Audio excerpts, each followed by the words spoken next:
between the lakes, and the dish with one's new covenant.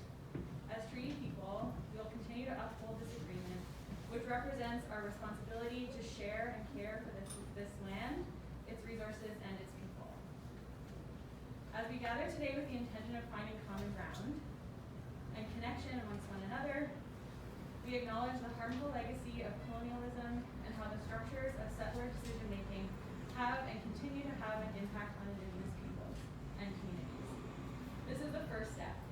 Moving forward, we also need to do better as citizens, as decision makers, and as communities, and make commitments, working and living in the spirit of reciprocity, respect, and reconciliation. So I'd like to thank the candidates who are joining us here today. Sorry.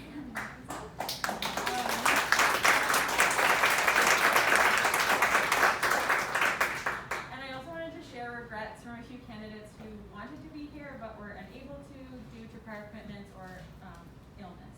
So we received regrets from Ty Mack, who's running in Ward 1, Dan Gibson, who's running in Ward 1, Rob Osborne running in Ward 2, Kevin Bowman running in Ward 3, and Sam Emsley running in Ward 3. So when we started to think about having an event like this for the election here at 10C, we started with the idea of a conversation about the UN Sustainable Development Goals, or the SDGs. 10C is involved in work to advance the SDGs at the community level through our SDG Cities project. And here at 10C, we also work towards many of the SDGs through our programs and operations. As a shared global vision for the future, we see the SDGs as a useful guide for conversations about the actions we need to take in our community that are rooted in sustainability, equity, and justice. As a shared global vision for the future, we see the SDGs as this useful guide for conversation. Then we started to talk a little bit more about what this event could be and what we wanted it to mean for our community. And a few more ideas sort of came to the surface. First, we recognize that while the number of candidates running for municipal office is decreasing across Canada, this is not the case in Guelph. The fact that there are so many people interested in holding positions in local office is exciting, and this sets us apart from other communities. And this is something to celebrate. So that's part of what we're doing here today. We also recognize that across Guelph, communities and neighborhoods share common concerns and challenges, and we wanted to provide a forum for candidates running to represent different wards could have conversations with one another about these concerns and find common ground amongst themselves. So the goal for this afternoon is to have a productive conversation about our community's future and the role that you all as decision makers might play if elected on October 24th. So for the candidates, we have a few community guidelines to sort of keep in mind during the conversation, and those are posted on the back wall. So everyone's here today to hear what you have to say and learn a little bit more about your vision for our community. So we really encourage you to step up and share those ideas. We also are calling on you to step back and make space for the ideas of others. When moving forward, finding common ground is important. We encourage you to find common ground and build off the ideas of one another. And finally, we hope that you engage with respect for one another and for members of the public. And now I'm going to introduce our moderators for the evening. So our first moderator is Heather Lott-Caton, who's the Membership Engagement and Success Lead here at 10C. Heather's a passionate community leader and connector focused on activating good work for long-term sustainable change. We've also invited Stuart McDonough to co-moderate along with Heather. Stuart is a municipal engagement advisor at the Association of Municipalities in Ontario, and Stu lives in Guelph and is an active in the community as a board co-chair of the Guelph Neighborhood Support Coalition, among other community-engaged volunteer roles. So now I'm going to pass it over to Heather and Stu to talk us through a little bit of the format. Okay. Hi everyone. I think that was enough of an introduction for me because we're here to hear about the candidates. The request was for Stu and I to share why we're here. Certainly as we were organizing this, I think what was most exciting to me was providing the community not only the opportunity to hear the answers to the questions, but also to see and witness how the candidates respectful discourse, in building off of each other. In the context, Stu, you mentioned yes and. So that's a really exciting opportunity, and so I just ask that you listen. Not only am I getting the answer, but how are they working together, and how then can that workability translate to a strong and effective council? I do represent 10C, and 10C is a place for community change makers. We are a hub for social change, and I think it's probably safe to say everybody in this room is an engaged community change maker, so I can't think of a better host for this event. Go ahead, Stu. Thank you, Heather, and thanks, Emily, for the introduction. And I won't add much more, except to say that so much of the reason why we wanted to change the format of this from debate to conversation, and why we have multiple wards coming together, is so that it's not about divide and distract. It's about really building on the ideas of others. And before I worked at AMO, I worked at the city and helped to co-develop Guelph's community plan, and then revised it to address systemic racism. And one of the things I learned through that is there's so much more commonality amongst our wards, whether you're in Ward 6, downtown, whether you're high income, low income, whether you're young or old, and people really want to see things happen, and through collaboration is what I've learned in this community. We have challenges, big important challenges that we have to deal with. So what is the best way to do that? So we can't control how you respond to these questions, but what we do encourage you to do is, instead of finding somebody that you disagree with and going in there, you may end up doing that, is who's somebody that you agree with and can build on what they've talked about in that, as Heather said, yes and type of mentality. So we'll get started now. We're gonna do minute-long introductions. So really, what is one thing that you want people to walk away with? Remembering that brevity is not always the core competency of a politician, but it's always really enjoyed. So we'll start up here, and we'll go along the back wall and then back along the front. And you're gonna get a hand signal from Emily when you're at 45 seconds, so you can try to wrap that in and rein in. Okay? Go ahead. Hi, my name's Michele Bowman. I'm running for City Council in Ward 1. I became an aquatic ecologist to solve social and environmental problems, and I'm really proud that I was able to restore and protect the rivers in our mountain national parks. But at this point in my career, I think I can have a bigger positive impact in politics than science. My vision for Guelph is to incorporate some diverse views, build consensus, and strive for leadership. I really think Guelph is positioned to be a leader as a municipality in ending homelessness, for example, and of course, achieving sustainability. What I'd like to center is the well-being of people and the environment in all the decisions council makes.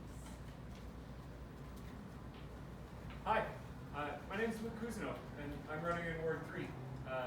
I was born in Guelph, and I grew up here, and moved away, and I chose to move back because I think that this is a community where I wanted to live and where I wanted to have a family, which I have now in Ward 3. I'm a scholar and an educator. I teach at the University of Waterloo, and I'm interested in being on council because I think in the spirit of yes and, we are in a position here in Guelph where we can be leaders. We can be leaders in sustainability, and we can be leaders in helping to end some of the social difficulties that people in our community encounter. And so I think we need to think hard about how we house people here, how we move people here, and how we feed people here. And we can make good future-oriented decisions that center science. And I think I can help do that. So, hi everyone.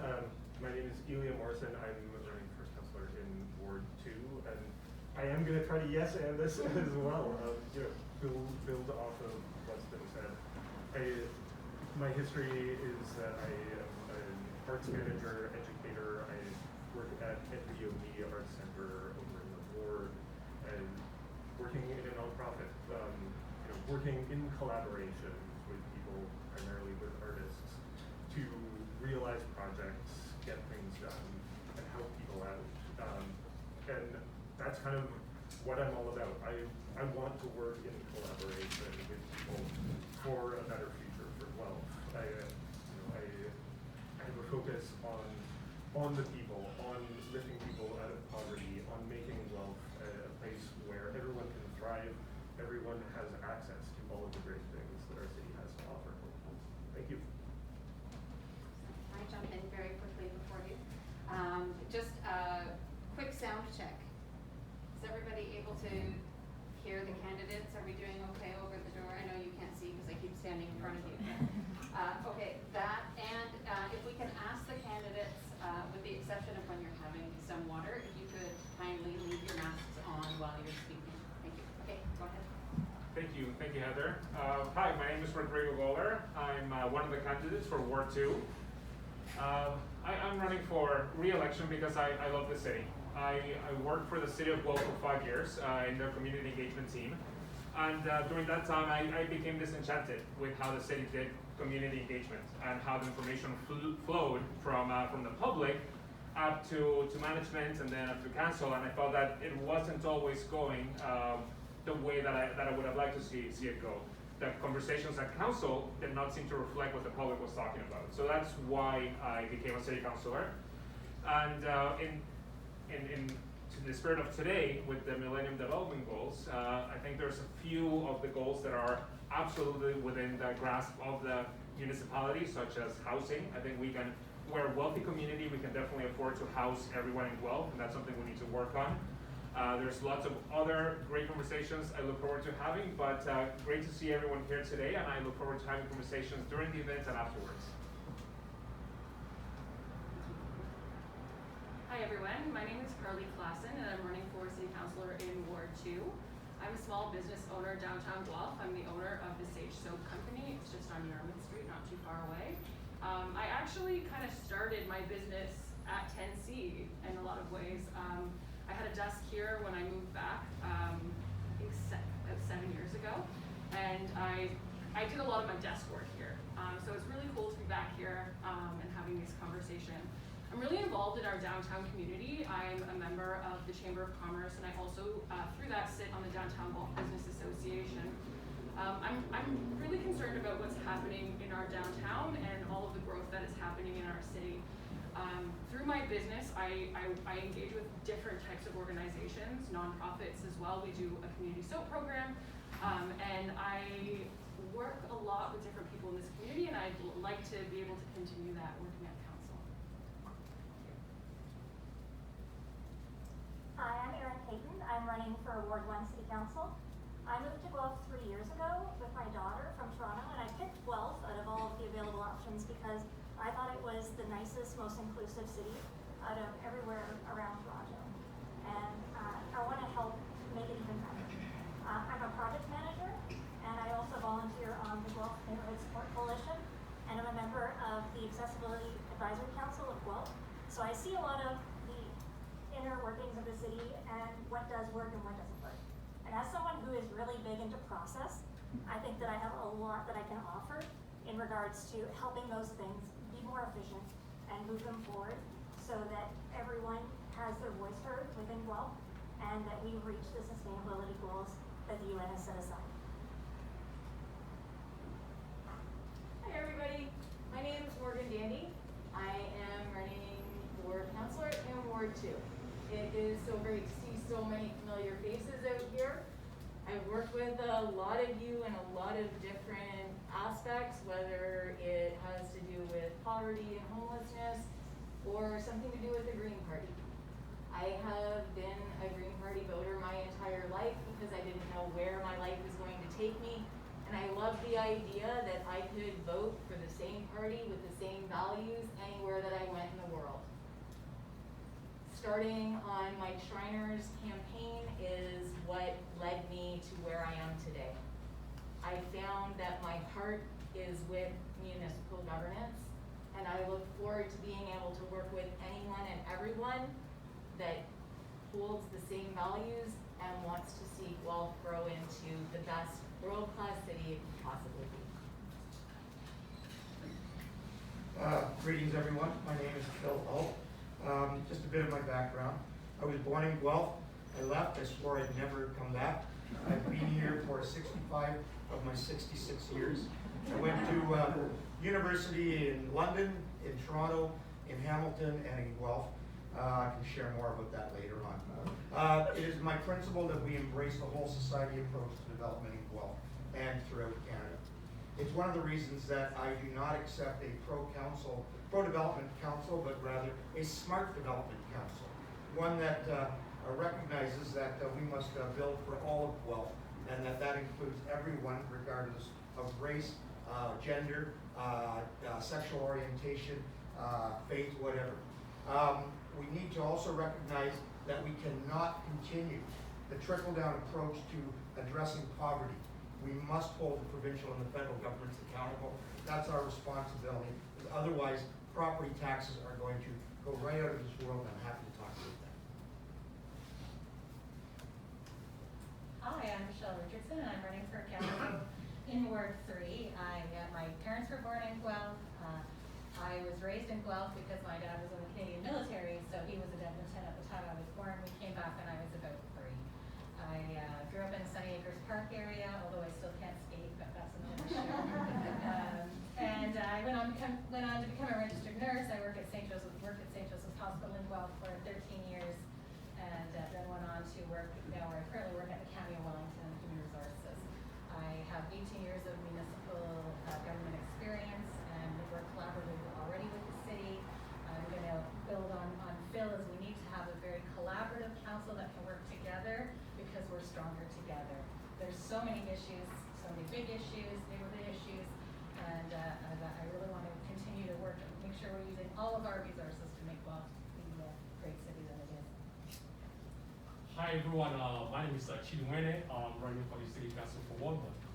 I've been in this city, for the past 12 years. I moved into Canada 16 years ago. I'm running for the City Council because it's very simple. The City Council is generally one-sided. There's no diversity in City Council. Look around here. I'm the only person here, person of color. That's not how a city looks like. I want to bring diversity to City Hall. I want to bring so that we can have different lenses to decision making, so it will be sustainable to all our city, so that the city can work for all, not just for selected few. That's exactly one of my main purposes running. And again, I would like to make sure that some of the issues that is affecting all groups, notwithstanding race, background, or social, we can go background. Thank you. That's great. Thank you, everyone.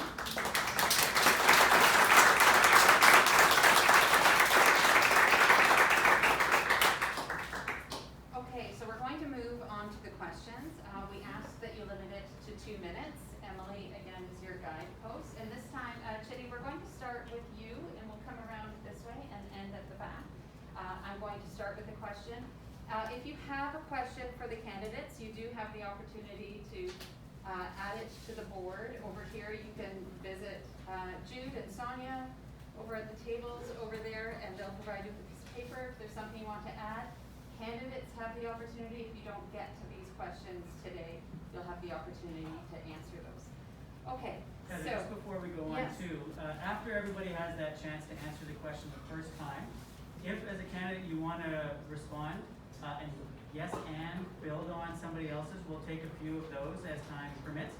Again, this is an experiment, so we're going to try to get a few things done, but you'll have so listen to those answers and consider what you would like to build upon.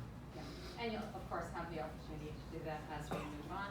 Last thing, if the timing has gone over and you miss your cue from Emily, you'll know because I'll be slowly and carefully around you, and you'll know that your time is up. It's not meant to be as menacing as it looked. So, question number 1.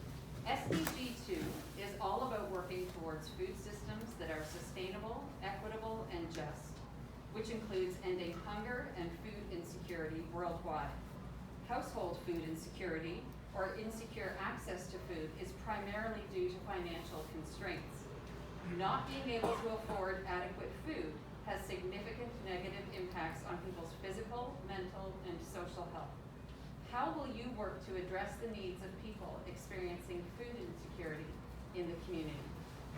Thank you very much for this question. Actually, I'm the community engagement specialist for a project called Warning. Warning is involved in hunger alleviation, poverty alleviation globally. Actually, just yesterday, I had a commitment of a campaign to raise awareness for food insecurity globally. So in Guelph here, I've worked with a different array of community-based organizations, marginalized groups, trying to bring out some of their issues to the community to see how they can have equitable distribution of wealth. Now, before we get into all this point, we need to make sure we find the root causes of poverty, root causes of inequality, root causes of things that are affecting all these marginalized communities.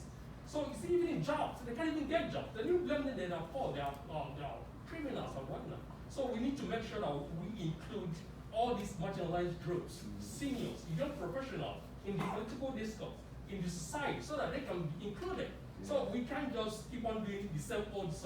So we need to find an alternative, a different approach to see how we can mitigate poverty, hunger, affordability in our community. So I'm really committed to make sure that we include all these issues that are being neglected in our community in the city hall, not just having big projects, to make sure we find all common ground to include all these groups that are being affected, so that they can join our community in the progress of all. Thank you. And I think that can be broken down into two issues for affordability, or for food and affordability of food. And I believe you mentioned in the question that it was related often to your financial situation. So again, that comes down to creating jobs and having people getting the jobs, or getting back in the workforce, so that they're able to make money and able to afford the food. The other issue, the other area that takes me is to the smart communities, or the smart cities that the County of Wellington and the City of Guelph are working on, and that's a circular food sustainability. So, and that produces, I think, 50% more affordable food for people, and we can keep it in the affordability chain and the sustainable chain. So that would be the direction I would want to go on that.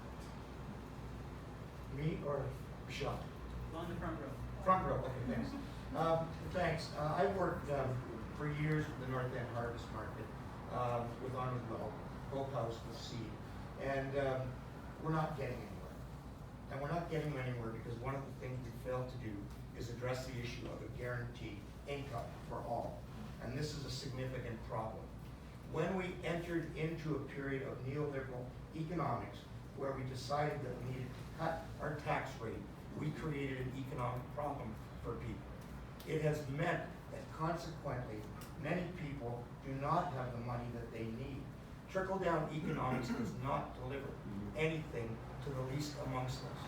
We need, as a city, and we failed, to lobby the provincial and the federal governments to implement a more effective tax system. One of the things the city can do is advocate for a gas tax in Guelph. If we have a petroleum tax, such as many cities have argued, we can raise funds to support the groups that I mentioned previously. And that's something that's very significant. We need, in many respects, to become an activist council and to work collaboratively as a council to ensure that other levels of government are working so that the groups I talked about, Onward Willow, the North End Harvest Market, all of those groups are not constantly spinning their wheels, just trying to deliver sustenance to people, when in fact, the reality is we're getting nowhere fast. I'm going to start my address with a question. And I understand it's going to be uncomfortable for a couple of people. Who here besides me is food insecure? Who has to access services on a regular basis in order to feed themselves and or their family? I go to Hope House to get my food. I have a service dog here. I can't access food for my service dog, so I access food for me. I cannot sustain myself without my service dog. I'm running because people like me are not represented on our current council. Erin's got an amazing idea for Ward 1 that I hope she's going to address, and it happens North End Harvest Market, the seed. I am so proud that I was the facilitator of the first medical clinic making a donation to North End Harvest Market for Adopt a Week when I was properly employed. Let me rephrase that. While I was employed, because I wasn't making an appropriate salary for the job that I was doing as a medical office assistant. One of the things that we need to do is ensure that people have a job. If they don't have a job, they know where they can go to access services. And I challenge everybody here and everybody running to come down to Royal City Mission and share a meal with the people that access food services like I do every single week. I do not ever want to see someone in this city go hungry. And our smart city circular food economy is something that we absolutely all need to get in behind. Thank you. So I'm going to get to that one, but I'm first going to talk about the income equality issue that, to echo a lot of folks. I'm personally nonpartisan, but I ran with my campaign manager, friend Britt, 2 panels, kind of like this, with people on ODSP for the Liberal and for the NDP governments just before this last provincial election. I didn't have to do one for the Green Party because they already had a good policy. But through those, we got all of the MPPs and MPP candidates to hear people who are on these programs and hear all of the issues that they go through and recognize that the income that they're given is just not good enough. And the same thing stands for people on OW, right? Not everybody can work. Sometimes it's permanent, sometimes it's temporary. But you all need to live somewhere, you all need to eat, and you all have value in society. So first we need to make sure that everybody has enough to live off of. And I think we can do that by pressuring the provincial government to do their job. They did raise it like a tiny bit, but not good enough. In the meantime, some of the things that we can do as a community are put food where it can grow. So community gardens is a great idea, except for right now we're not funding them. We give permission, but we don't give any money. And there's a lot of nonprofits that are doing a lot of great work, like the Food.ca and the North End Harvest Market, various food pantries at Grange Hill East, but they can't do it by themselves. So we have restrictive bylaws on where you can put fruit trees. I wanted to put fruit trees on my boulevard and have food to give away to people, but it cost me $100 per tree per year. So we need to do away with restrictions so that people can actually eat off of the land that we have available. I'm going to build off of what Erin was saying, and Morgan, thank you for sharing. Everybody has had such impactful answers, and I just thank you for sharing.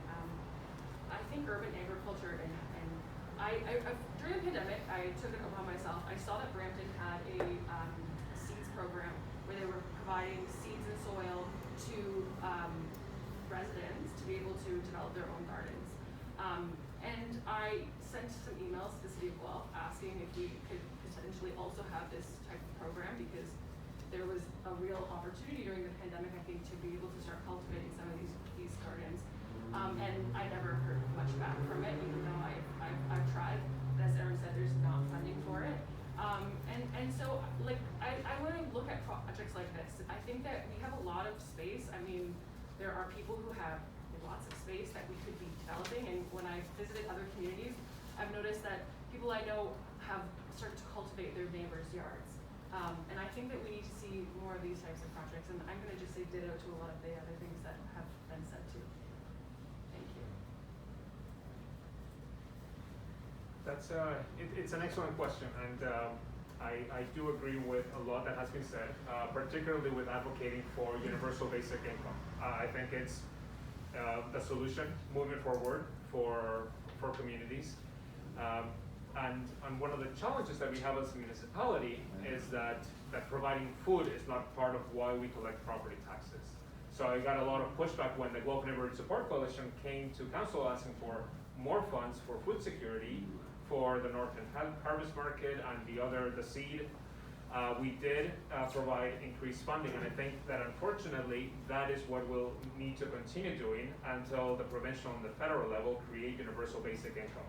So it is a band-aid measure. It's not good enough. It's not what we should be having, but I think it's what we can do in the short term, working through the seed and the other community organizations to provide emergency food. Although I wish that we didn't have to do that. I wish that we could just have a system that took care of everyone, because we are one of the wealthiest nations in the world, and yet there's this disparity within our community, and it becomes so apparent when you look at the cost of rent and the cost of living and what you get through DSP or what you earn making minimum wage here in the city. It's an untenable situation. Well, so we have residents that are not in a position to actually survive in our city and are having to look at other places to go to. So I think in the meantime, until we can get universal basic income and until we can work as a community to advocate for that, maybe possibly bring it to Guelph as a pilot, I think we need to continue working with the seed and the other emergency food pantries to meet that need. Yeah, I would echo so much of what has already been said. You know, we have these amazing organizations, amazing groups doing so much in our community to combat food insecurity.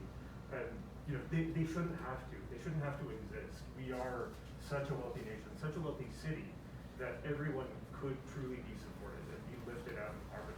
Things like universal basic income, even just, you know, getting people a safe place to stay means they free up a little bit of their income, meager income, to be able to access food.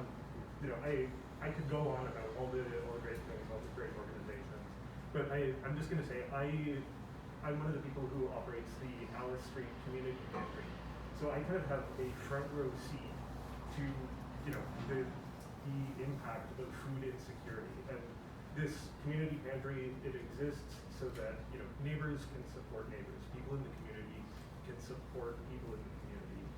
And this pantry, it goes empty day by day. There's such a need, and it has such an important impact. And one of the things that I will note about this pantry is that the people who donate the most are the people who have the least. And this is a really, really important thing to recognize. So, you know, the people living in poverty, the people who have the least, are supporting each other. And those of us who have the means need to step up and do our part to help raise people out of poverty and make sure that nobody is going hungry. Thanks. So what I've learned in these talks so far is that, I mean, a lot of people sitting here are aligned in how they see this issue, and as am I. What I'm going to add to this is that there is extensive scientific research about all of the things that the other candidates on this panel have brought up. So we've talked about funding community gardens, we've talked about mutual support networks, we've talked about UBI, universal basic income, we've talked about urban agriculture in different ways, we've talked about restrictive bylaws around food. All of these things, there is extensive research that says if you empower communities and individuals to be able to do these things, to engage through universal basic income, to be able to engage in extensive urban agriculture that is not limited by very restrictive bylaws, to be able to engage with smart cities and circular food structures within the city, it improves the lives of all the inhabitants of the city. Not just those who are benefiting from those programs in sort of direct monetary or food value, but the other people in the communities as well. It's not a mystery, it's not a debate. The research is really very clear. And so the fact that we're not doing this speaks more to a desire for the people in power and the people with money to maintain power and maintain money than it does the willingness of people to support others in their community. And if we are not, as a community and as a council, sort of, if we don't feel bad about that, perhaps we should reevaluate why we want to represent people people of this community and why we want to talk about making Guelph better. So the research is there. If you're interested in it, let me know. I'm happy to send it to you. It's out there. And like restricted food bylaws on boulevards, there's a guy on our street that had a whole pantry on his boulevard. Somebody complained, and the city made him cut it down and take it out.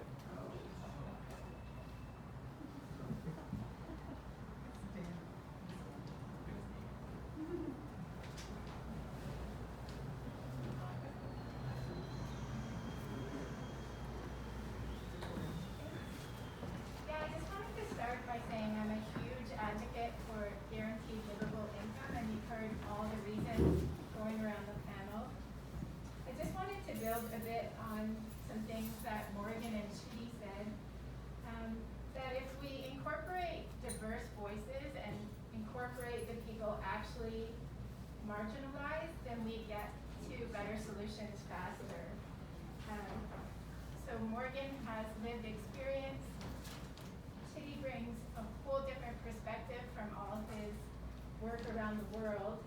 But I also wanted to build on that by saying that the original sustainable cultures that lived here, the indigenous people, know how to be sustainable, and one of the sustainable development goals is to have indigenous food sovereignty. So I just wanted to build on that a little. And I also wanted to build on what Erin and Carly were saying about urban agriculture. So we can grow a lot of our food within cities, but I just wanted to add on that we also need to protect the farmland. So they're threatened now by the 413. And I'd add on, as an aquatic ecologist, we need a blue belt as well. So as well as food, we also need water. And I just wanted to build on those 2 points. Thanks.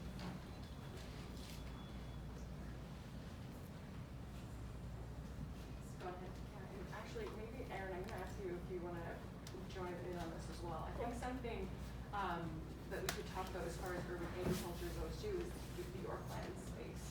I think that's something, just to build on it, I think there's a really great opportunity there to integrate some of these ideas into some land that we already have. And it's important to preserve that land and incorporate these ideas into it.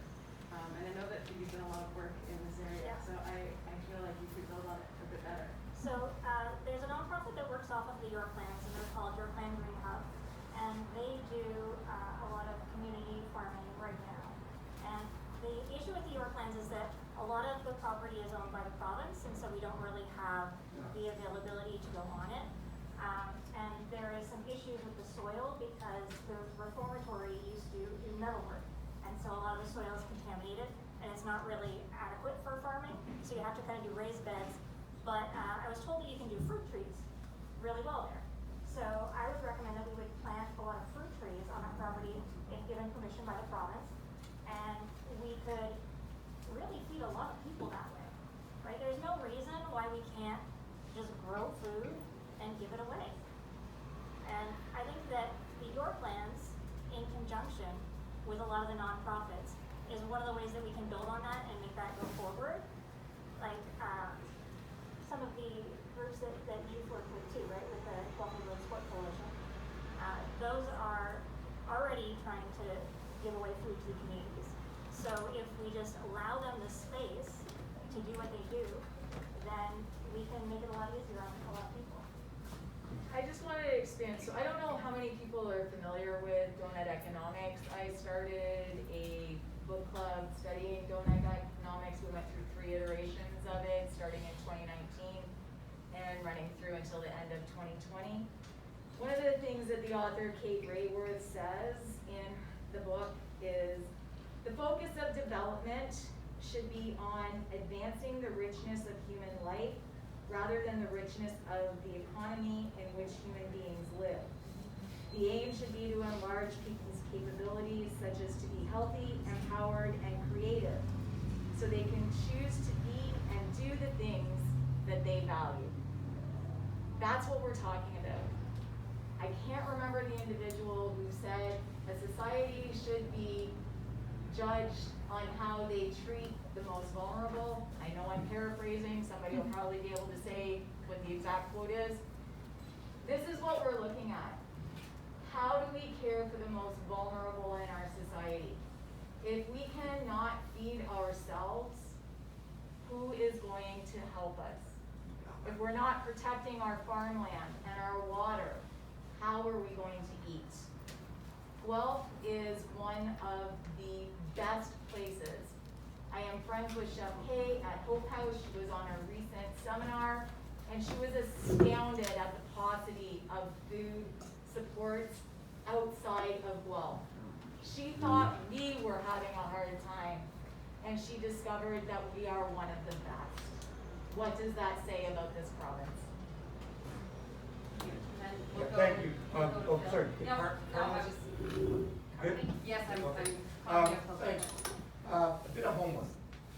When you get home, take a look at your income tax versus your property tax and assess how much you are paying for property taxes versus income tax.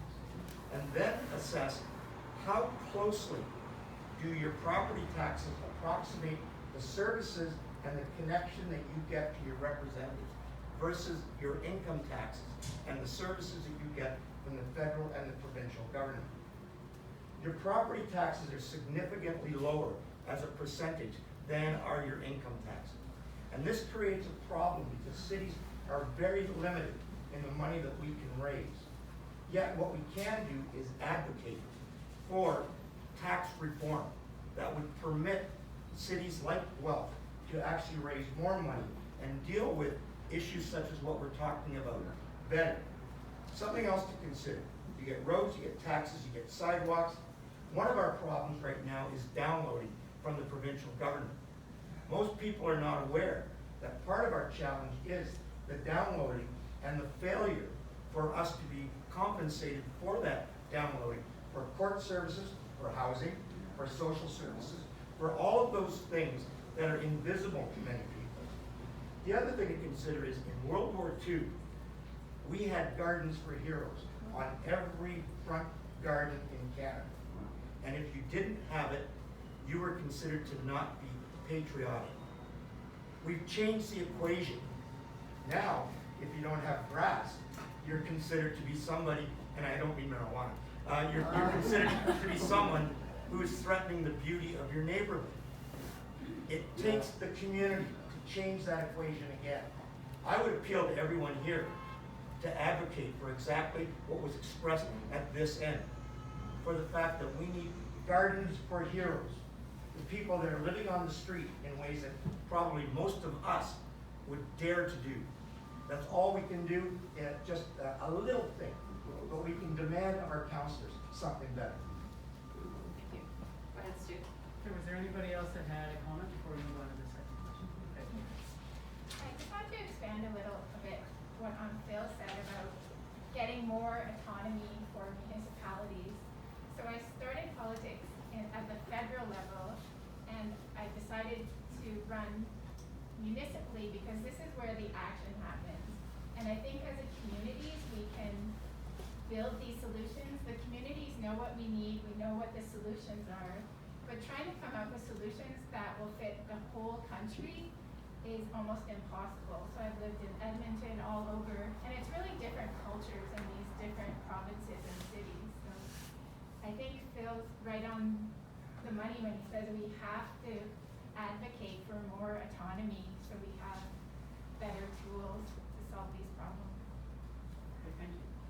Chidi, one last comment. Can I add a little bit about this community guidance and some grassroots organizations in the community? Sometimes they don't get funding. I used to work in the city of Guelph community allocation panel.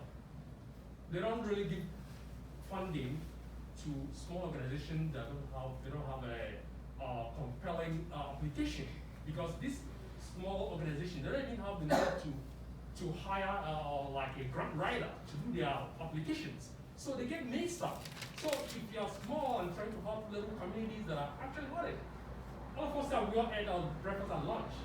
It's not a problem for us, right? But there are a lot of people tucked in, forgot it. there are some little group of organizations trying to help all these groups. They don't have funding.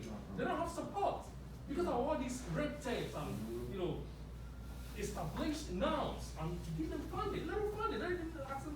So if we can kind of change the format of giving funding to small grassroots organizations that actually know the causes of all these root problems, I think we're going to be better. We can help as a council to help the vulnerable to come up. As a society, we have that moral obligation to help the vulnerable to come up. Thank you. Okay, we have another candidate who wasn't able to be here earlier, so we're going to just ask him to join in.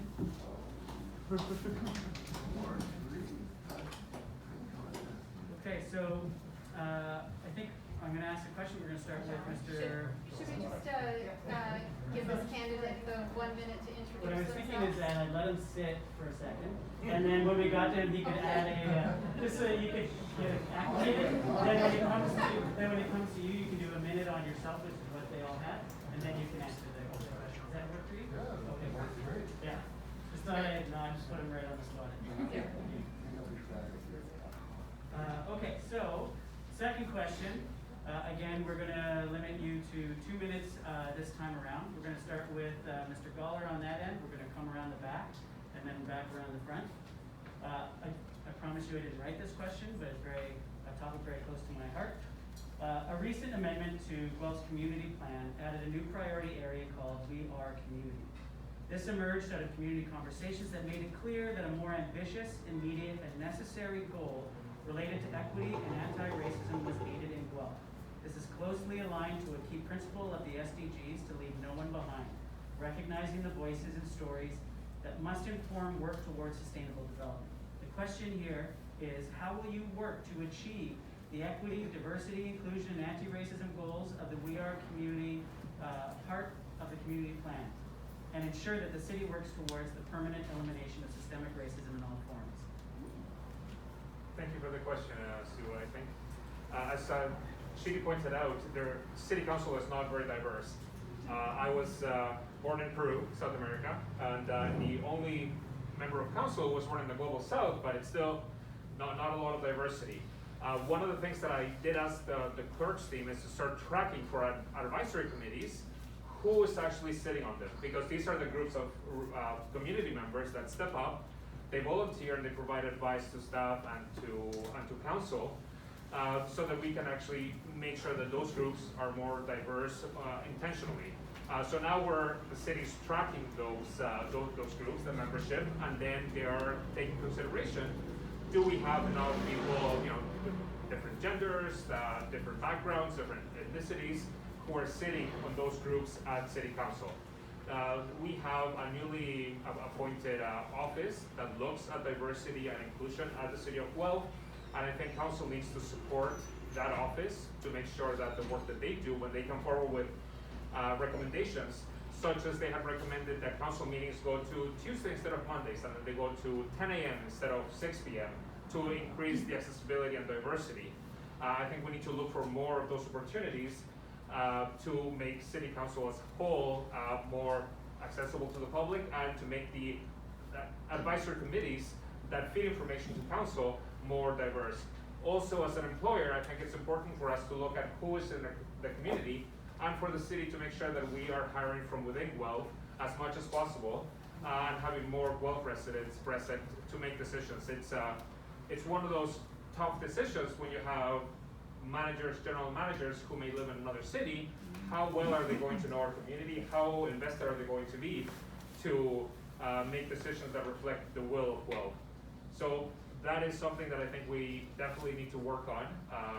Accessibility, working with our advisory committees, and actually empowering them to help us make decisions, and not saying, thank you, we're going to do something else.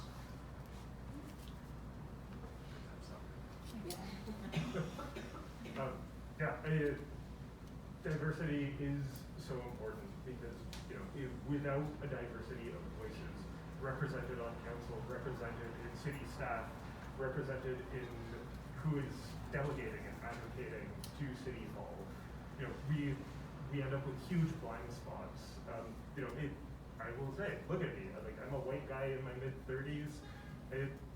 I am not the voice who should be representing diversity, but what I do think I can do is provide my platform. You know, if I'm elected, I believe that I should step aside and bring in the people who actually have the lived experience, have the knowledge about the issues that I am blind to, because just, you know, for the privilege that I walk through daily life with. I think that it's important that we also value the labor of these diverse groups, diverse peoples who we are inviting into City Hall. And like, we should be paying people to consult on these topics. We should be recognizing that it is work, and it is often very emotional, very draining work for these people to be doing. We need to ensure that we're just putting value on the people who are contributing to making the city better for everyone, not just, you know, the people who look like me and who are sitting on city council and just, yeah, the old boys club. We don't need that anymore. I'll leave it at that. Thank you. I'm gonna, I think, build here a little bit because both Rodrigo and Elia are talking about representation, how we do representation.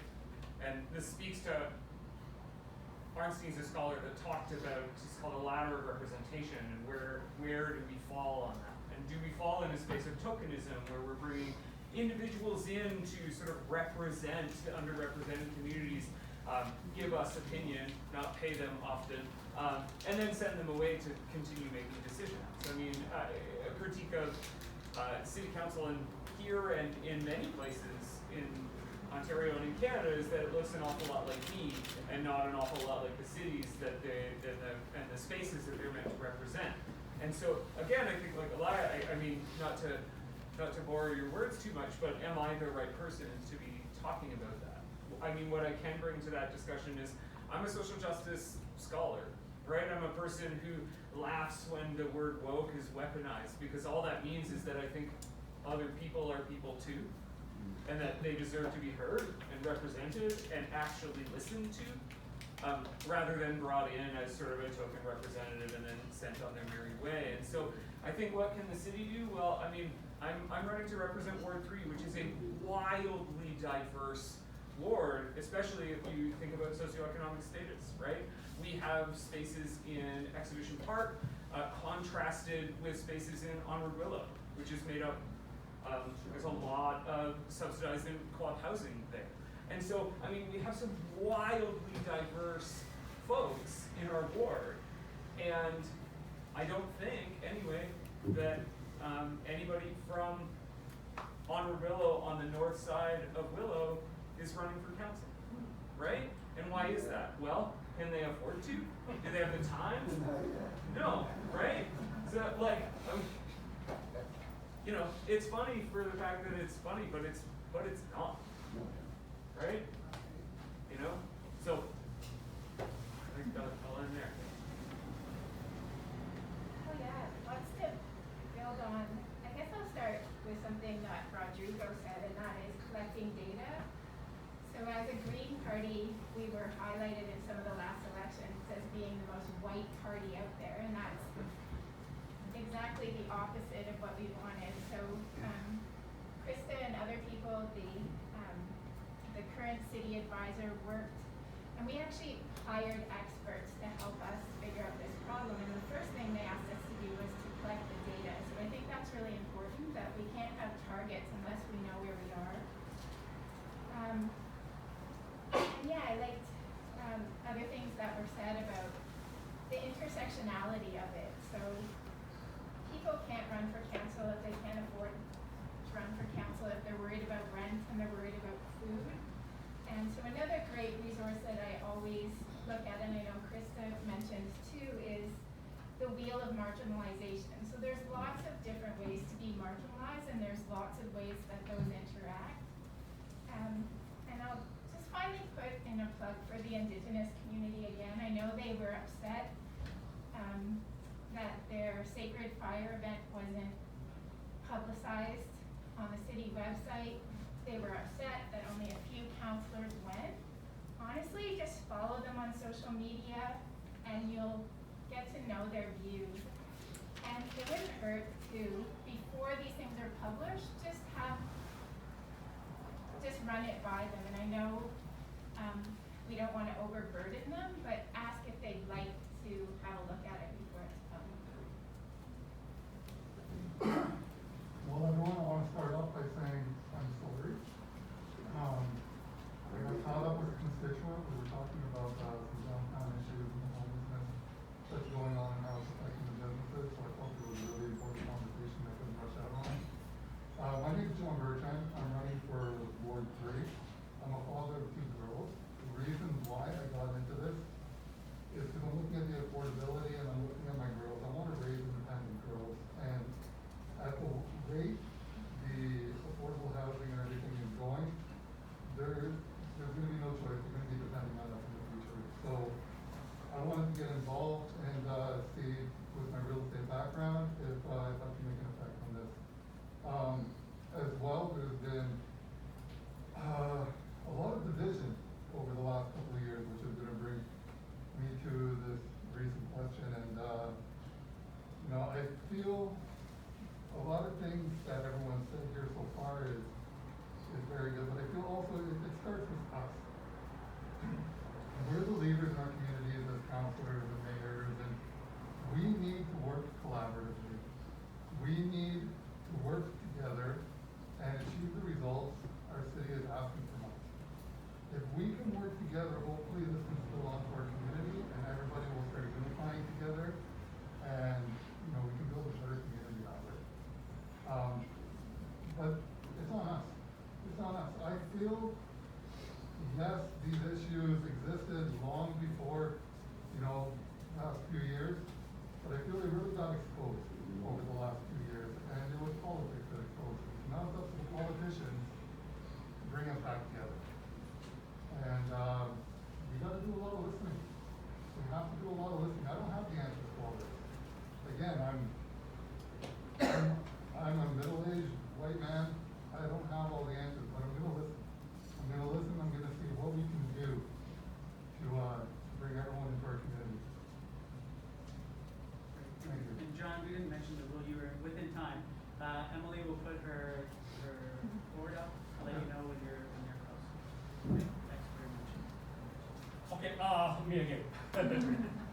Now, the point is that talking about the diversity and anti-racism issue in our community. Well, the point is that it's on paper.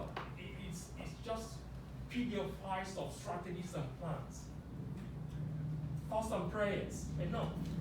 Look around you again. Once again, look around you. I'm the only person of color here. That's not how a city looks like. No, it's not. We need to see the root causes of it. Why is this happening? Why can't we build these folks up? I went to a park the other day last with my kids. They are like the Eastview Community Park. They are like almost 2,000 people enjoying themselves in different kinds of spots. There isn't a single person of color, a single marginalized group there. Do you think they don't want to come to play?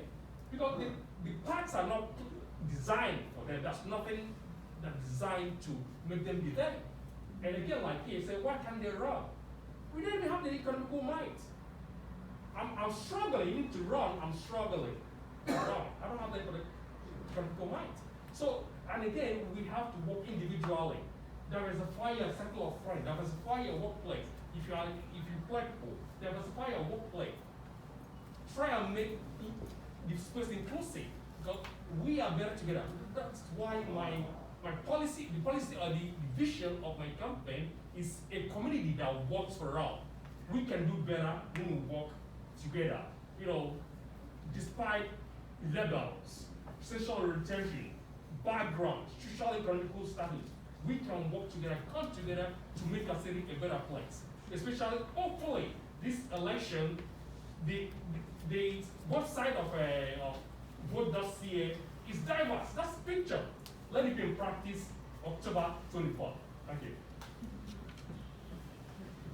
Thank you. And the two words that come to my mind when we're speaking about this issue is education and lead by example. We need to educate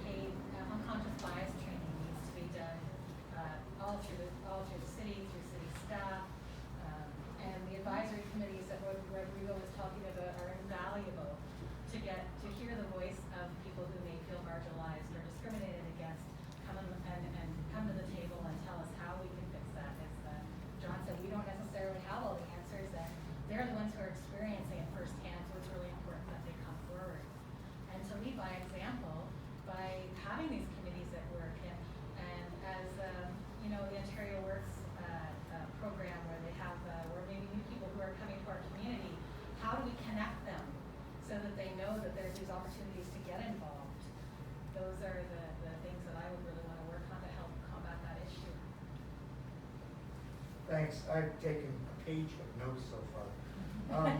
I want to say that I come to this from a long study in academia. I studied African history and I studied feminist history in graduate school. And I did it deliberately because I'm a white man. And because of that, I wanted to learn more. And I continue to learn. And that's the most important thing, is to listen. And to listen to activists like Kevin Sutton. When they express concern for tokenism, and they express the need for us to really grasp the issues of color and take them seriously.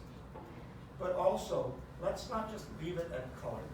Let's recognize faith, and let's recognize gender and sexuality as issues that we must address as well. I wrote 2 academic papers on these issues a long time ago, one of which I received hate threats for, because I believe that in 1995 we should be providing same-sex benefits at a time when problems did not do it. Most importantly though, I must listen to others. Because like I said, I'm a white guy. I don't have the answers, but what I do have is the capacity to listen, the capacity to embrace, and the capacity to follow what those people who have been abused by oppression throughout their lives are telling me. And thanks to the Kevin Suttons as well, and to others who are continuing to teach, and thanks to my daughter, who's a queer activist, for continuing to teach me what it means to be a marginalized person. Listening matters. Caring, but don't just stop listening, and don't just care. Get active. Thanks, Bill. I've been doing a lot of work for myself on decolonizing, and I believe that decolonizing myself is absolutely a way of addressing diversity, equity, and inclusion, as well as racism. Through this work, I discovered that I was actually privileged as a 5, 6, and 7-year-old to have had teachings from a Cree mother and her daughter. I forgot about those teachings until the first 215 were announced. And notice I use the word announced because they weren't discovered. It's always been known and never spoken of. I come from a place of a lot of intersectionality. I have mental health issues, I'm female, and I live below the poverty level. I am attempting to create some sort of survival on OW. For those of you that aren't aware, the maximum amount of money that I can get from OW in a month is $733. I'm allowed to earn a little bit, but not much. $733 isn't even enough for a room in Guelph anymore. If it weren't for my incredibly generous and compassionate landlady, I would be homeless. I should be homeless, but for my landlady. Socioeconomic inequity is something that is a reality in this city. And if you spend any time downtown and you actually take a moment to speak with the people that are accessing the services, you will recognize that they are part of our community and we all deserve to have a voice.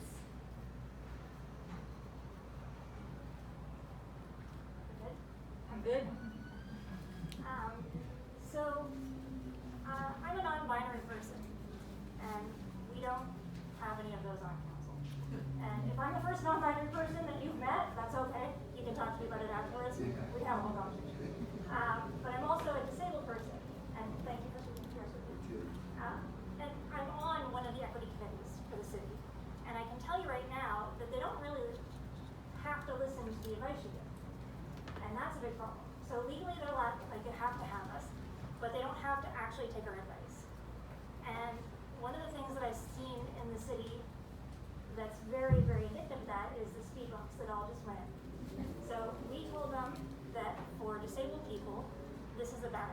we sent them studies upon studies, and we explained how they increase speeding, they increase recklessness.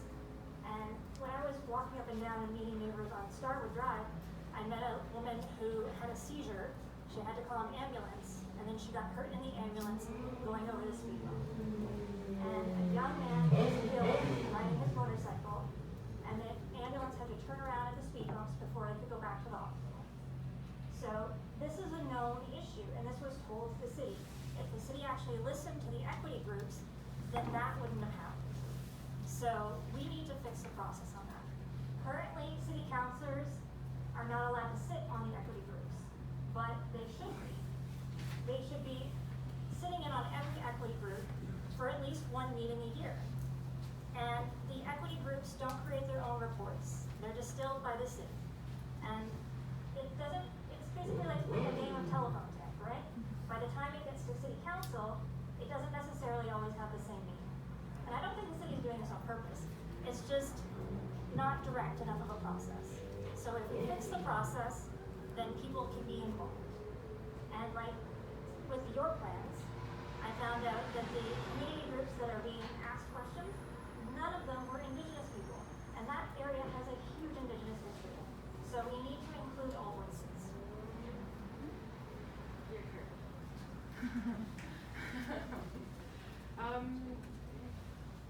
So I will say something slightly different. So I have spent the last 17 years trying to figure out how to get actively engaged in politics. When I was 18, I started my undergraduate in political science at Carleton University, and I wrote a couple of papers. One was about gender and representation in politics. At that time, and stagnation of women in politics has been about 20 to 24% for the last 30 years. And so that wasn't really encouraging to me. And then I attended some conferences and I wrote a paper an article for the paper called Women and the Path to Politics, because I couldn't really understand how to get involved. From like a young, active political science major, there's no path. It is really, for me anyways, at that time, it was a mess a bit. And over the years, I have been empowered by many people who ask me when I show interest to show up to things. Every board that I've sat on is because I've been encouraged. And I think that there's still a deficit in, I think this room, the people up here, is gender balanced, and maybe Guelph is a bit of an exception to that, but when I look around at politicians, I often see the same faces, and I wasn't sure how to get there. So, as a representative, I really would like to be able to connect from a gender equity point of view, and to be able to also invite other young people and women, and not just women, but all people to be involved, because it took me 17 years to really be here. Thank you. Before we go on to responses to it, I'm just going to repeat the question and then ask that responses are specifically building on what people have said and addressing the question. So we were talking about the recent amendment to Guelph's community plan and a new priority area called We Are Community. And certainly all of the answers have beautifully addressed your sense and passion for community. So the question is, how will you work to achieve the goal of We Are Community and ensure that the city works toward the permanent elimination of systemic racism in all forms? So if you have something to build on in that context, we'd love to hear from you before we go on to our next question. Yes? As I mentioned, I have been working toward decolonizing myself, and part of that work has been engaging with the LGBTQ+ community. I attend a healing circle that is a two-spirit and ally group that is led by Indigenous. I've developed a great friendship with Kate, and she's gone so far as to declare me as an accomplice. I don't know how many people know Bruce Weaver. He is an Indigenous leader that I hold as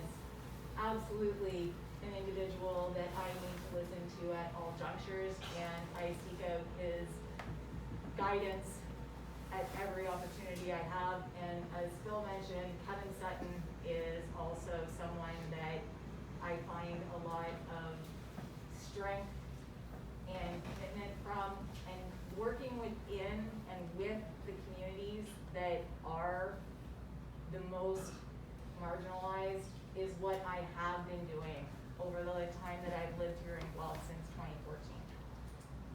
And I'll continue to do it. Yes, go ahead, Erin. So as I was mentioning with the advisory councils, I would include counselors into that situation. And I would also have the advisory councils write their own reports for the city so that you can hear their words directly, so we don't have to continually delegate, which is basically twice the volunteer. And I also think that we need to have more diverse voices on council, but the LGBTQ community has always been looking for people in the city to participate in Pride, and currently we don't really fund that or help with it, so that's one thing that we can do moving forward. And we should be doing that for all sorts of communities and cultural festivals. So if we increase the city's involvement and funding for all of these, then we'll have more groups who want to participate with us. Okay, I think Carly, and then we'll go to you, Phil. You had your hand up as well. Okay. Yeah, sorry, just addressing the core of the question. So as part of my business, I often am asked by my staff, what are we doing? How can we do more? And so I think that as a counselor, I think we should always be reminding ourselves that, you know, just doing the work once isn't enough. We participate in, there's a woman in Kitchener named Salam Dalab who does anti-racism training, and it's ongoing work that we've been doing. And I think that part of the guidelines are suggesting that it needs to be happening all the time. And I think that it's up to us to do the work and to also be making sure that we're asking all the right questions. Thank you. Okay, Phil, and then. Yeah, it's a quick one about the advisory committees. The challenge with the advisory committees has been, one I think Erin has just nailed, is that the advisory committees are not autonomous. They aren't necessarily committees of council.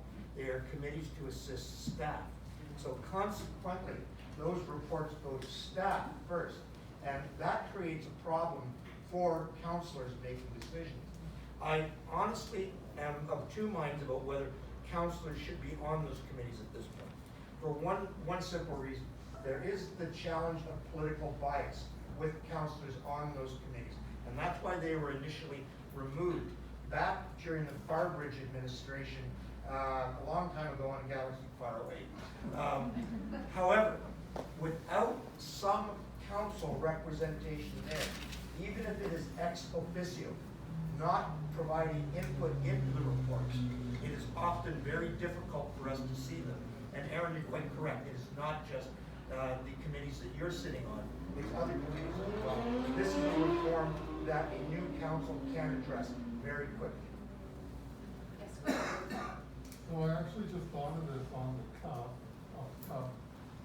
but I'm looking at our education system, and when our daughters come home during Pride Month and during Black History Month, I listen to what they're getting taught, and I love what they're getting taught. And I have no doubt that the generation coming up's got to figure it out, or they're going to be much better anyway.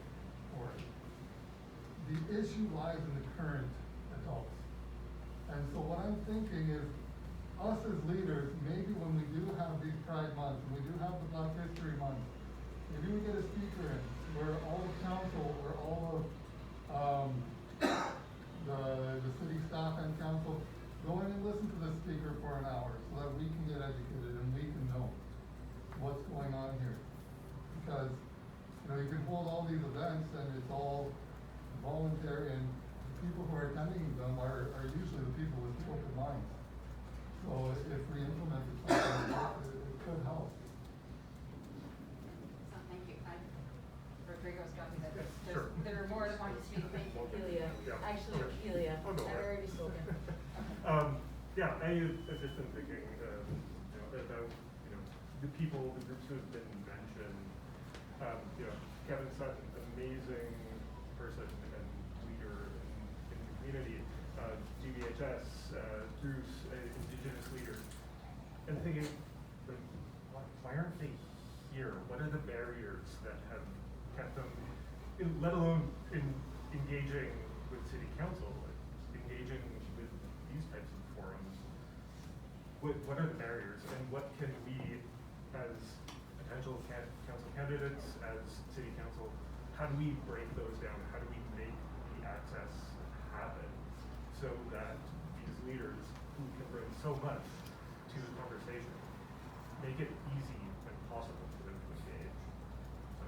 And I love John's idea, and one of the things that needs to happen is when we call upon communities, it needs to be not during the months that they are being called upon to the extent where they are being depleted. Just because February is Black History Month, we should not be expecting every Black person we know to educate us. It should be upon us to seek out that education throughout the year. Thank you. Okay, it looks like we're good to move on to our next question, and then I think likely with timing, Emily, maybe we'll have a chat on our phones to see what we're going to do while we go to the questions for candidates. But just to acknowledge that questions have been going up on the whiteboards. We see them. We're going to go to this next question, and then we'll get there. Okay. SDGs 1 and 11 explicitly address the need for affordable and safe housing. Federal and the provincial governments must play a role in funding large-scale housing initiatives. Realistically, the city cannot fully fund what is needed in Guelph. And here's the core of the question. What role does the city have in lobbying the provincial and federal governments for returning to funding of supportive, subsidized, and cooperative housing? Stu, where are we starting? I think let's start in the middle. Okay, all right. We'll start with Phil. We'll work our way around. Okay, perfect. Thanks, Stuart. In a previous life, I did fair work on housing with the defunct Wellington and Guelph Housing Authority, which was moved to the county. Michele can speak about. It's been an absolute disaster, and in co-op housing as well, where I was involved with a number of people building the first housing co-op in Guelph. This is a massive issue, and I have some significant problems. Rodrigo, you might disagree with me on this, and that's fine, with what the city is doing. We essentially are engaged in tokenism when we provide supportive housing in very limited fashion.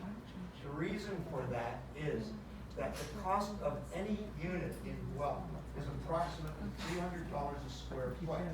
And I did the math. We are looking, without the purchase of land, at a cost of approximately $300 million or more to put in the housing that we need in Guelph right now.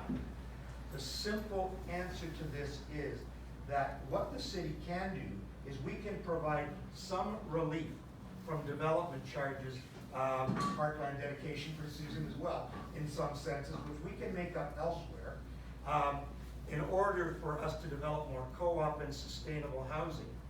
But that's not enough. What we must also do is we must actually get stronger in addressing the problem. Our Guelph government has been very lax in engaging the problem and the federal government for a return to the 1970s housing programs that allowed us to build Dandie Farm, or the World War II programs that built all of the housing in the West End, which is Memorial Drive, Sleeman, and so on and so forth, which housed people because there was a national will to do it. We don't have that national will, and honestly, you're not going to like it. Guelph can't afford to do it alone.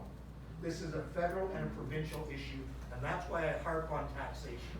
If we don't change the taxation system, and if we do not address the federal and provincial responsibilities, housing will never be solved here or in any other community in Canada. That's hard to build on, and he's absolutely right. It's a far bigger issue than just the city of Guelph, and we need to work together between the city and the county. City and county share social services, so so we work together closely on that. We need to advocate strongly to the federal government and provincial governments because the funding that we're getting does not meet the needs of our community. We need to look at creative solutions and try to look outside the box. If there's provincial land that comes for sale, it should be donated to the municipality. It's already been paid for by taxpayer money. So things like that. We need to support our rent geared income programs. There's also a new housing new buyer fund that's through the social services program in the county where they'll loan people the money for a down payment, I think up to $20,000, and then they get them started in new homes. So we need to look at, again, as a cohesive group of council, and look at really creative solutions and try to look outside the box because we can only depend so much on what the federal and provincial governments are going to give us, and we need to work together to look at some other creative solutions. Yeah, thanks Michele for saying outside the box. If we don't look outside the box, we might be living inside the box. Well, I used to be the vice president of a non-profit affordable housing division in Southern Ontario. So I've had series of meetings with the county housing and social services with my voice. So we lots of things. I would just realize that actually we need to change the way we do things to get different results. Now, the problem is, one of the problems are there's a lot of monopoly in the housing market in Guelph, especially in Guelph. If we don't change this, we are not going to get anywhere. So we can't just allow just one group of folks just buying up all the empty lands of all the properties in Guelph and telling the council and saying what to do. So if we give room to some group of housing organizations, non-profit housing organizations, that has a lot of brilliant ideas to bring to the table, but they don't give them that space to express themselves, to see how we can come to a conclusive solution to this crisis that is increasing. I bet you in the next 10 years, most of us will be living in boxes if we don't take time. And we can't really depend on the federal government. We can solve this ourselves if we actually look outside the box. I keep on repeating it, outside the box solutions, not the good old solution that we know. People will keep on getting the same result if we don't do something different. I completely agree. The supportive housing, yes, it is a federal and provincial issue. But we can't keep passing the buck. We can take proactive measures here. We can control affordable housing. I just sat in a meeting 2 days ago, and I listened to our mayor say that there was over 700 units rejected with last term. Over 700 units rejected during a housing crisis. This is what I'm talking about. We need to work collaboratively. We need to achieve results. We need to help homeowners get basement apartments. If they're looking to get a basement apartment, maybe we can offer them grants, incentives, low interest loans. We can do this. We can intensify mature areas. We can rezone some land to get some triplexes and fourplexes. You know, we can't have our cake and eat it too. We've got to grow the city, but we've got to make some compromises in some areas, right? Or else it's just going to be all high rises. It's going to be all high rises everywhere, and we can't do it that way. We want to do some infill before we start having to rely on strong. Yeah, that's what I got to say about that. Yeah, I think we definitely need to take a two-pronged approach. So Phil talked about activism and standing up to the provincial and federal government, and I think we definitely need to do that. And as one municipality, we might not have a very strong voice, but these issues are happening in all the municipalities in the province and all the municipalities in the country. So we're not alone in this. If all the municipalities stand up to their provincial governments and federal governments, we'll have a stronger voice together. But I also like what's been said, that we can't just say we're going to wait for the province or wait for the federal government. There's lots we can do in the meantime. And I agree, we need to be creative, we need to think outside the box, and just examine the status quo. So when we want a lot of houses built, we go to the developers, and I think we can stand up to the developers too. They're making huge profits, but we're hooking up the gas lines, we're hooking up the water lines, and there's lots we can do to stand up to the developers, and also infill. So incentives for basement apartments. I would like one. I live in a house by myself and I don't need all that space. I tried to move for 7 years, it didn't happen, but I can't afford a basement apartment. So if there was incentives, I would love to have 1 or 2 in my house. So, and I'll just end by saying the most sustainable building is one that's already built. So the root of the question, I think, especially in the yes and kind of conversation that we're having today, it's easy to sort of move away. And the root of the question is, what role does the city have in lobbying the provincial and federal governments? And I think that speaks to what the city wants to be and what it wants to represent in this context, and how the city wants to be. And so I think, especially at the provincial level right now, there's a lot of strong arming going on around municipalities. This is what we want as a province, and you're going to do this, and we're going to empower, we're going to give strong mayor powers to that thing. And one thing that we can do as council is say, that's unacceptable here. Because it's unacceptable here. We want to do development for Guelph, right? People are going to move here. It's a great city. Everybody sitting up here, everybody sitting in the audience here would agree that Guelph is a great city. Do we have our issues? Of course we do. But we all live here, we all love living here, we all want to make it better. Everybody on this stage and everybody that's not here today that's running. And so, how do we do that? Well, we think hard about what development looks like here. And is it single family homes? Well, to build a single family home from an infrastructural perspective from the city costs 4 times what it costs to build high density housing. And the maintenance over time of that is roughly 10 times for a single family home what it is a single unit in high density housing. How are we going to develop? What's happening with the Lafarge plans? What's happening with infill? I don't think we give enough credit to the recent zoning changes in Guelph either, that permits different kinds of housing on existing lots and urban infill in a way that we have never permitted here in Guelph before. And we've not had time to know if that's going to have the kind of effect that we want it to have, because it's brand new.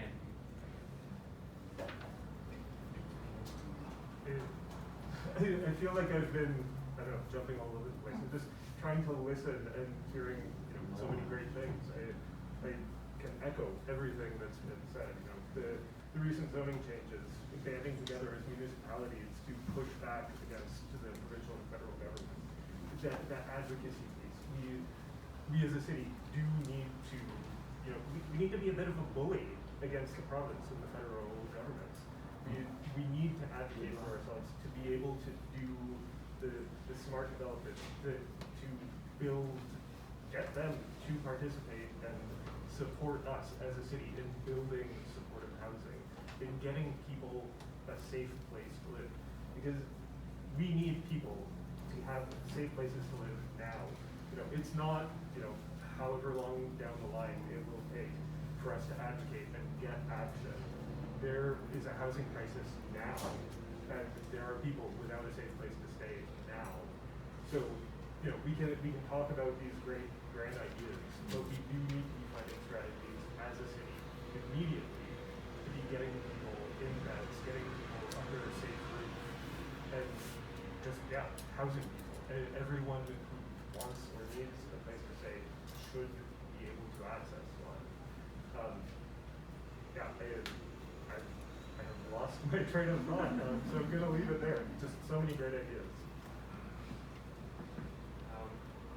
So I want to talk about 2 things. First, Michele Bowman, your comment about the house that is already built is the best house. Coming up, the city will approve an updated zoning bylaw. In that, we can make it available so that we can have more access to apartments.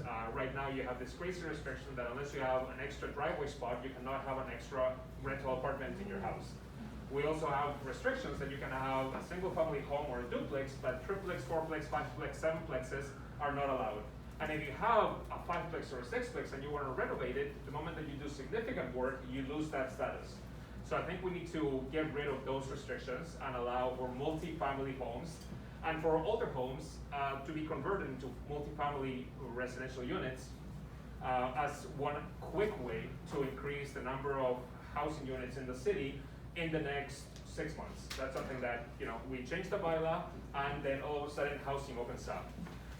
On the other side, on the side of development, I do disagree with Phil a little bit, but mainly in the pace. I think for us to be good advocates, we actually have to show that we are putting money behind it. In 2018, Guelph City Council put $0 towards our affordable housing reserve. Then we put in $300,000 next year, $500,000 thereafter, and that's what we're moving forward with. But when we compare ourselves to Wellington County, they put $1.4 million in their affordable housing reserve last year. So they are, a smaller municipality than we are in terms of how much they spend on social services, and they managed to put away much more money towards their affordable housing reserve. I think we need to allocate that money so that when grants come up at the provincial and federal level, we have some money set aside to say, yes, we want to build more housing. Also, we have not built any new social housing in Guelph for the last 17 years. So since 2005, there has been no affordable housing, rent geared to income housing, and part of that is just a failure of communication between the city and the county. Lots of housing is getting built out in the county because they're putting the money away, but Guelph is not doing the work, and a lot of that falls to Guelph City Council for not putting the money aside so that it's there when opportunities come up to build housing. Thank you. Something that I've been talking about, and I was recently talking to a resident in Ward 2, and we were talking about development and this will connect that. We're talking about development in Guelph and the Places to Grow Act, which has us legislated to grow up to, I think it's 201,000 people by 2051. And this has a number of impacts, so it's putting a lot of pressure on the city to approve development projects quickly, and build projects that might not necessarily fit into what is Guelph and what makes Guelph feel a certain way. With this considered, we're in a housing crisis.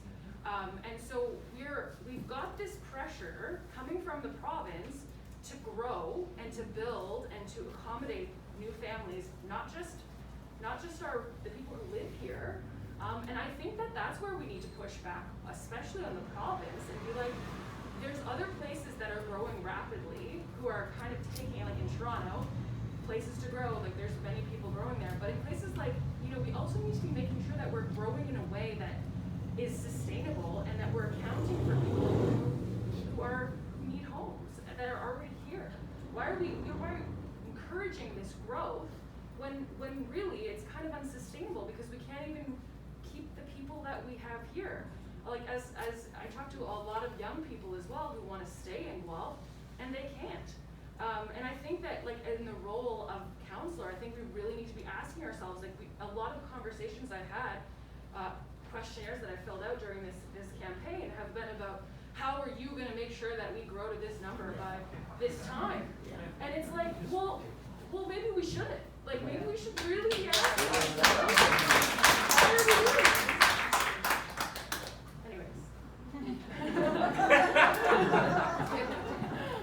Here. We'll end with a bang. Agreed.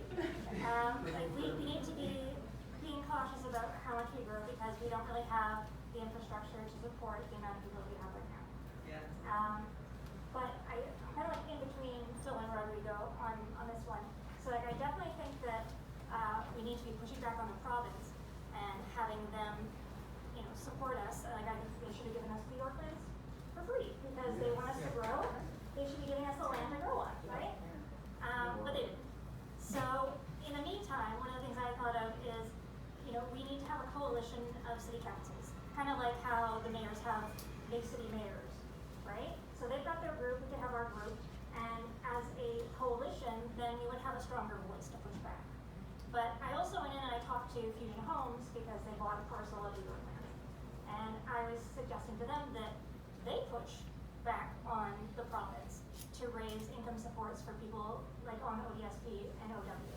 Because the reason they say they can't be truly affordable housing is because they need to make a profit because they're a business, which, you know, that's reasonable because that's what they do.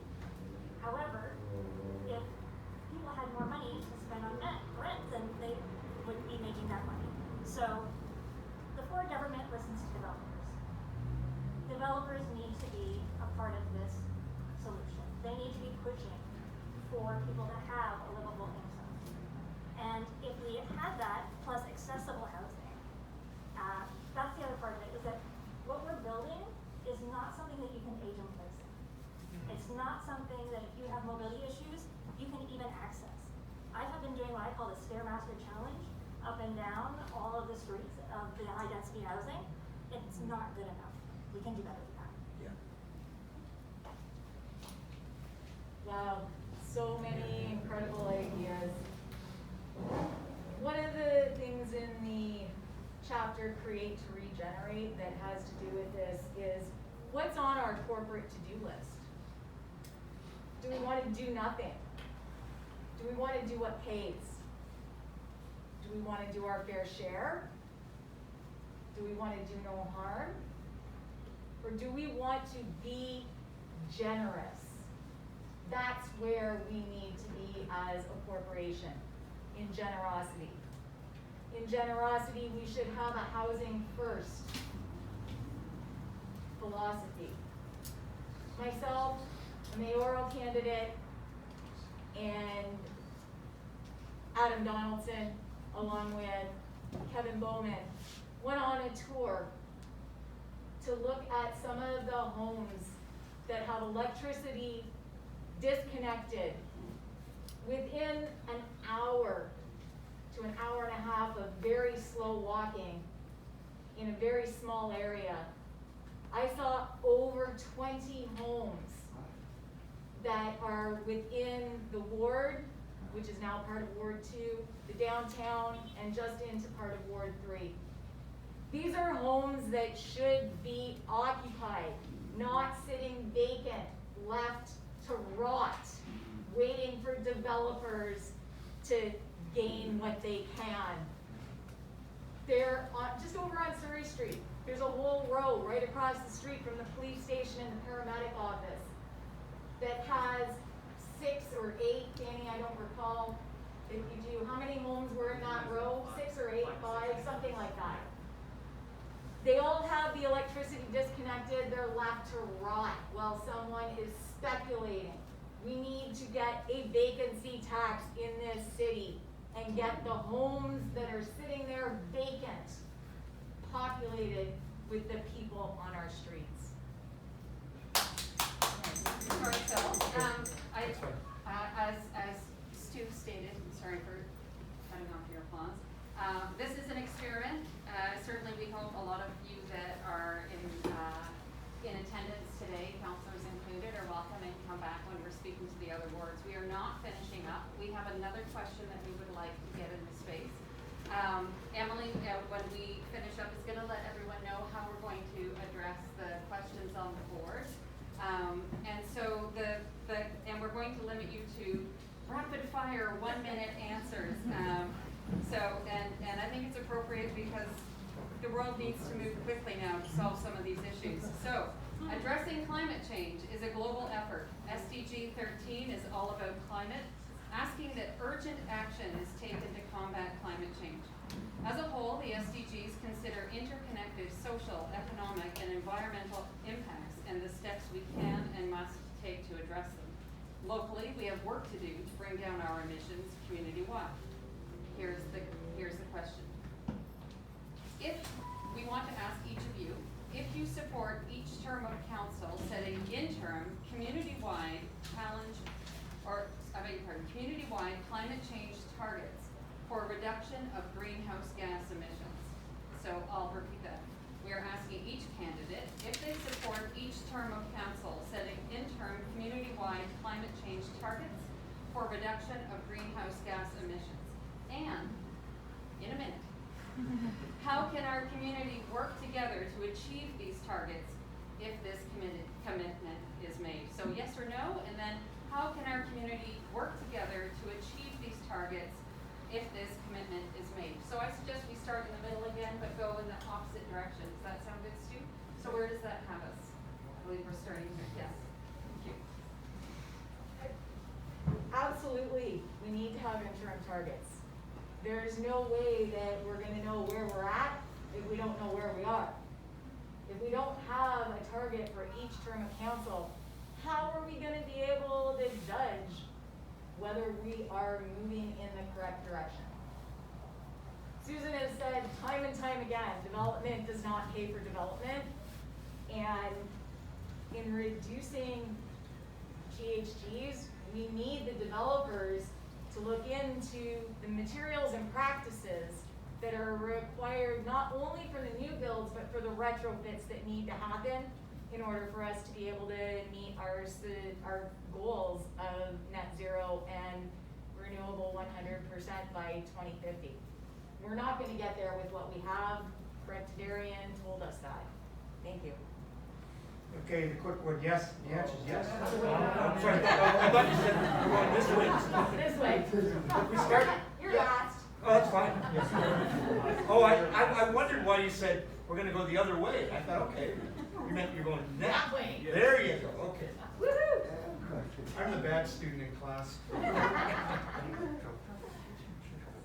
Yes, I absolutely support interim targets, and I think that there's a lot of things that we can do. If we increase our transit availability, then people actually want to use it. Right now, it's pretty terrible. We can make a mandate for developers to be using green VOC-free materials, which actually would make it accessible to a lot of people who have breathing disabilities like asthma and chemical sensitivity. We can add in other targets that are not really well known, like reducing scented laundry, and people can try to help participate just with awareness campaigns. And by increasing our active transportation infrastructure so that it's not terrifying to ride a bicycle, then those will help with our targets as well. Yes, I think that it's, to Morgan's point, how do you know where you are if you don't know where you've been? Is that same kind of thing? I think there's a lot of things that are already started in this light, and I'm sure that Rodrigo and Phil can probably speak to them better than I can. I know that we're working on replacing our buses with an electric fleet, and I think we need to work towards replacing them as soon as we can. I know that there's also work being done with all of the new buildings with the municipality. But yeah, as we're asking developers to develop, we need to be asking those important questions as well. I know that there's some great certifications out there, like the LEED LEED certification. There's great programs. But I mean, kind of related to that is green spaces, and as we grow, making sure that we have these spaces attached to what we're building. Green spaces and our canopy contribute to that, like, there's so many things, but it also helps me. And the flag is up and I got nervous, so I'll leave it at that. So yes to interim targets. I think the city of Guelph blundered when we set our targets for to be carbon neutral, and then we assign responsibility for the community to a new group. I think we should have gone with an existing group, like maybe Emerge Guelph, to lead the community to achieve our low carbon pathway. So we have this series of actions, but one of the things that Guelph Council did is then we expected that organization in the community to actually fund themselves. So they had to figure out how to reduce the carbon footprint for the city of Guelph, and they had to become financially independent. And I think it's asking for too much. I think the city needs to step up, and we actually need to take ownership for paying for that work for the community and be community leaders in that regard, work with existing community groups that are already doing the work, support them, and actually help the community go down that path. Because I think it's not realistic for Guelph to expect a group to fund themselves and have this huge change in our community and essentially wash their hands. So I think the city needs to take ownership, be accountable, and provide funding for this to happen in Guelph. Yeah, absolutely. As everyone has already said, we need to be setting these targets and knowing where we're at, knowing where we're going. lots of great things have already been said. I think transit, active transportation are essential parts of this, making sure that people can get out of their cars onto a bus that is showing up when they need it to, going where they need it to go, not canceled, like, I don't know how many times a day. Our transit system is completely unreliable. Our cycling network, I'm always being spit out right into traffic when I'm trying to ride my bike somewhere. It's awful. We also need to make sure that as the city is growing, as Charlie mentioned, this mandated growth, if we can't push back on it, it's going to happen. And we need to make sure that we are managing this growth really smartly and designing our city to be walkable, designing a 15-minute city so that people don't have to get in their cars and burn fossil fuels to get around. The question actually raises a question, because the answer is clearly yes, but the question it should raise is, why don't we already have this? Why would we set a target for 2050? None of us can do anything at that scale. It's silly, it's foolishness. So short-term targets are the only way to get anything done. This idea is political garbage to set a target for 2050. It's ridiculous. And to paraphrase what other people have said before me, and then I'm going to stop, is we need to put our money, our policy, our expectations of everyone, including developers and ourselves, and our infrastructure where our rhetoric is. We love to talk shit about climate change. It's here now. It's not a future issue. It's a yesterday issue. Let's get our shit together. Thanks.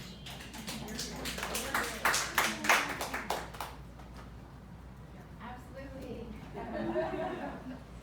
Yeah, I think I was gonna say the same thing, that we need to just draw a line in the sand and say we're gonna do this. So I said before that we hook up gas. There's no way we should be hooking up gas to any new build. It came up before that a lot of housing wasn't approved, but it wasn't approved because it wasn't sustainable, it wasn't walkable, there wasn't transit to it. So there's reasons why it wasn't approved. Things that we've already talked about. We need green spaces. COVID, the pandemic really showed that we need to protect. If we're gonna have density, we have to have the parkland to match it. My notes are all over the place here. Yeah, the city contributes 3% of our carbon footprint. We need a plan for the other 97%, and as Rodrigo and others have said, we can't just throw that back on the community to figure out themselves. I'll stop there. So I think we're all unanimous on the yes so far, and I agree as well. To my point earlier about the unit that got denied, I don't know all the details on that. I just heard this a couple days ago. My point is, it goes back to the collaboration. Why couldn't we work together to try to solve some of those problems and get maybe half of them up there, right? My wife is from Europe. I've been to Europe a number of times. So she's from Poland, we went to Norway, we went to visit friends in England. Everywhere we went, her friends and family, they don't own cars. They don't own cars. They take public transit everywhere because it's convenient, it's easy. This is the easiest way we can reduce the carbon footprint. Make it more accessible, make it easier for people. Put a bus lane on the busier streets. Make stops more frequent. Give senior discounts, give youth discounts, give, sorry, where was I going with this? Oh, more frequent stops for the go. Like, we gotta focus on the public transit. So I say yes to the target, and again, I think we should have just yearly targets, not just to 2050 as it said. It's ridiculous. And again, for us to be able to reach these goals, we need to work individually. How about look at our campaign? Every one of the only campaign that has zero paper in the campaign. Most people have like 10,000, 20,000 printed papers everywhere. This is our way, this is our contributing to the mission. So if we can start from ourselves, working through ourselves to make sure we involved in the sustainable development goals, we can get there, not just depending on government. We can state regulation, city services, buses. We can get there if we all work collaboratively, individually, to making sure that everything is sustainable. So in our campaign, let's take it upon ourselves and try reducing the emission. So I started with my campaign. I'm one of the guys that has 0 paper to my campaign. We're going to have 100% consumer private vehicles. Okay. And yes, this is a tough one, because we're all so agreeable on these panels. It's been, transit's been addressed absolutely, like, making our lives better for our cyclists and more ability for people to cycle safely is super important.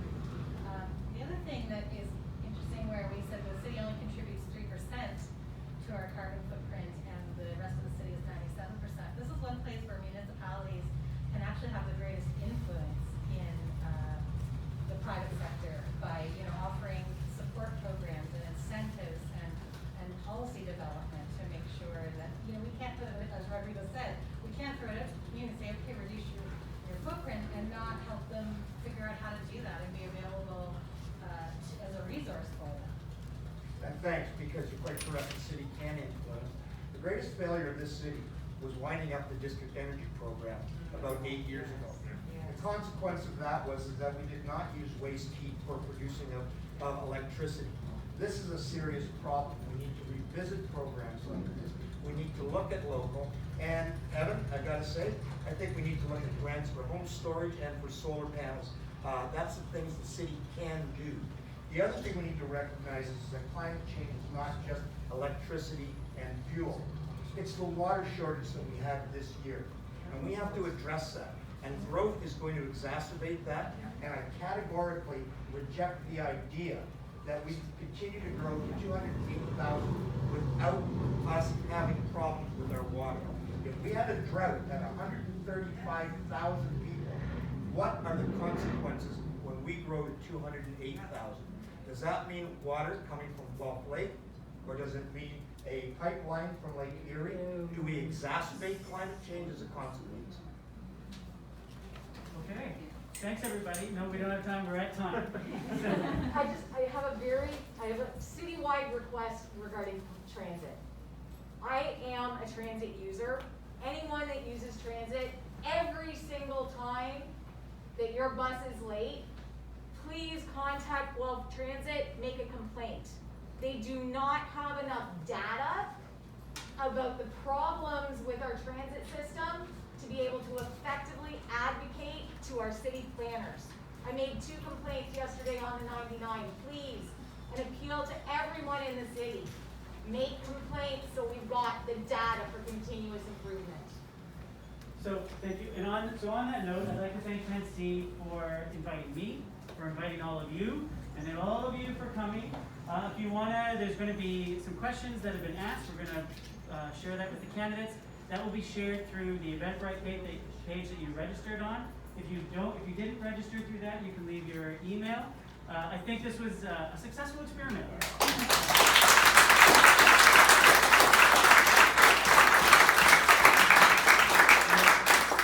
We're on time. People built. There was pleasant disagreement. It worked out really well. So thank you everybody for being here. Heather, do you have any last comments? No, again, thank you, and just